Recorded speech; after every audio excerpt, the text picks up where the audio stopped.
বরের বার্থডে উপলক্ষে chocolate cake বানালাম। বরের বার্থডে বলে কথা, একটু তো স্পেশাল হতেই হবে, তাই নয় কি? আসসালামু আলাইকুম, কেমন আছেন সবাই? খুবই দুঃখের সাথে জানাতে হচ্ছে যে আমার আগের পেজটিতে একটা সমস্যার কারণে আমাকে এই পেজটি নতুন খুলতে হয়েছে। তবে খুব অল্প সময়ে ওই পেজটিতে আপনারা যেভাবে আমাকে ভালোবাসা দিয়েছিলেন, আমি আশা করি এই পেজটিতেও আপনারা সকলে আমাকে ভালোবেসে আমার সাথে থাকবেন। তো কথা না বাড়িয়ে চলেন আমার কেকের প্রস্তুত প্রণালীটা বলে দিই। কালকে আসলে আমার পুরোটা প্রস্তুত প্রণালী দেখানো সম্ভব হয়নি, অনেক বেশি বড় হয়ে যাচ্ছিল ভিডিও, এই কারণে।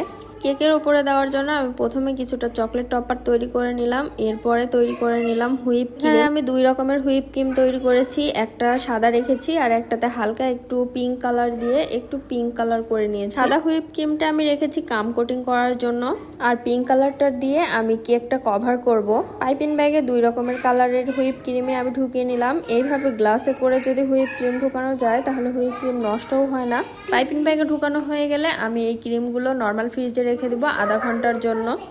এবার কেকটিকে আমি 2 স্লাইস করে কেটে নিচ্ছি। আপনারা চাইলে 3টা করেও কেটে নিতে পারেন, তবে আমি যেহেতু বাসায় খাবো তাই অত ঝামেলার মধ্যে যেতে চাচ্ছি না। আসলে ছোট বাচ্চা নিয়ে যত শর্টকাট কাজ করা যায় আমি সেটাই করতে চাই। কেকটি অবশ্যই আস্তে আস্তে একটু সোজা করে কাটার চেষ্টা করবেন, তাহলে ডেকোরেশনের সময় অনেকটাই সুবিধা হবে। এই তো আমার কাটা রেডি, এখন কেক ডেকোরেশনের পালা। আজকে আমি দেখাবো মাত্র এই 2টা জিনিস দিয়ে আপনারা কিভাবে এত সুন্দর কেকটি ডেকোরেশন করবেন। প্রথমে বোর্ডে একটু হুইপ ক্রিম লাগিয়ে দিলাম, এতে কেকটি নড়াচড়া করবে না, সুন্দরভাবে সেট হয়ে থাকবে। এরপরে আমি যে 2 স্লাইস করে কেকটা কেটেছিলাম, উপরের স্লাইসটা দিলাম আর নিচেরটা রেখে দিলাম। তারপরে দিয়ে দিব সুগার সিরাপ। স্পঞ্জ কেকে সুগার সিরাপ অবশ্যই দিতে হবে, তা না হলে কেকটি খাওয়ার সময় গলায় আটকে যাবে। পরিমাণ মতো দেওয়ার চেষ্টা করবেন, ইউটিউবে এইগুলোর অনেক কোর্স আছে, প্রয়োজনে করে নেবেন। বেশি দিবেন না, না হলে কাদা কাদা লাগবে কেক খেতে। এর উপরে আমি হুইপ ক্রিম দিয়ে নিলাম। এটা যেহেতু ক্রাম কোটিং করার জন্য তাই অত সোজা করা লাগবে না। চকলেট কেক মেক করছি তাই আমি উপরে একটু চকলেট গানাশ দিয়ে দিলাম, এতে খেতে অনেক ভালো লাগবে। এর উপরে আমি আরেকটা স্লাইসও দিয়ে দিলাম। এবার পুনরায় আবারও সুগার সিরাপ দিয়ে নেব এটার উপরে।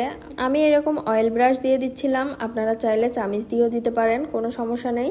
এবার উপর দিয়ে ক্রিম দিয়ে ক্রাম কোটিং করে নিতে হবে। এটা যেহেতু ক্রাম কোটিং করা হচ্ছে তাই অত বেশি ক্রিম দেওয়ার প্রয়োজন নেই, সামান্য অল্প অল্প ক্রিম দিয়ে ক্রাম কোটিংটি করে নিতে হবে। ক্রাম কোটিং করা হয়ে গেলে নর্মাল ফ্রিজে রেখে দিতে হবে আধা ঘন্টার জন্য। প্রথম স্টেপে অবশ্যই ক্রাম কোটিং করে ফ্রিজে আধা ঘন্টা রাখতে হবে, তা না হলে এখনই যদি ডেকোরেশন করতে লাগেন তাহলে কেকের গুড়ি গুড়ি উঠে আসবে, ডেকোরেশন ভালো হবে না। আধা ঘন্টা পরে আমি কেকটি বের করে এখন ওই পিঙ্ক কালার ক্রিমটা দিয়ে ওপরটা কভার করে নিব।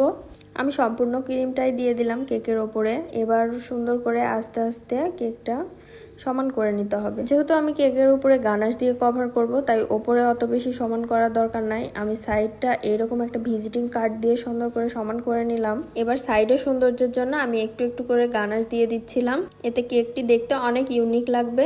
বাকি গানাশটাও আমি উপরে ঢেলে দিলাম, দিয়ে আস্তে আস্তে এইভাবে সুন্দর করে দিচ্ছিলাম।